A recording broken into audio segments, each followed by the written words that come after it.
Duplicate ఏది మంచిదని customer full guarantee ఇస్తాం. దయచేసి ప్రజలందరూ కూడా తెలుసుకోవాల్సింది ఏంటంటే మన వ్యాపారులు 10 రూపాయలు ఎక్కువైన పర్వాలేదు మన వ్యాపారుల దగ్గరనే ఉండి.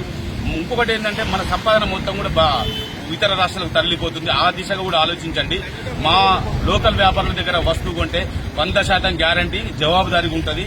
ఏది మంచిది ఏది చెడు అని తెలుసుకొని గ్యారంటీ వస్తువులే తెప్పించి అమ్ముతాడు. మీరు కూడా ప్రజలు ఆలోచించి ఇక నుండి ఈ లోకల్ వ్యాపారుల దగ్గరనే సామాన్ కొనుంది.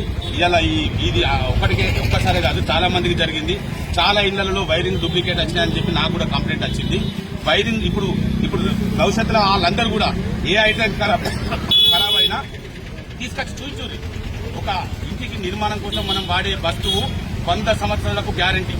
అలాంటి వస్తువు 2 సంవత్సరాలకే ఖరాబ్ అవుతుంది. అది కూడా మనం నిర్భయంగా అడగలేకపోతున్నాం. మన నిర్లక్ష్యం అనుకోరి, మీరు అధైర్యపడకూరి. ఖచ్చితంగా ప్రతి వస్తువుకు గ్యారెంటీ అడుగురి, ప్రతి ఒక్కరిని నిలదీయురి.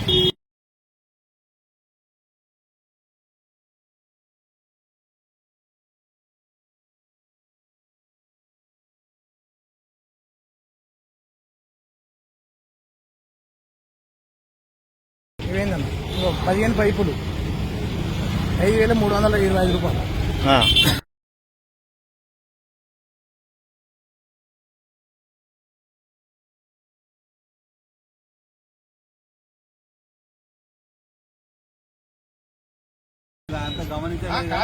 ఇంకొక విషయం, వేరే వాళ్ళ దగ్గర కూడా వీళ్ళ దగ్గరికి ఎందుకు వస్తామండి మేము? మాకు ఏమవుతుంది చెప్పండి.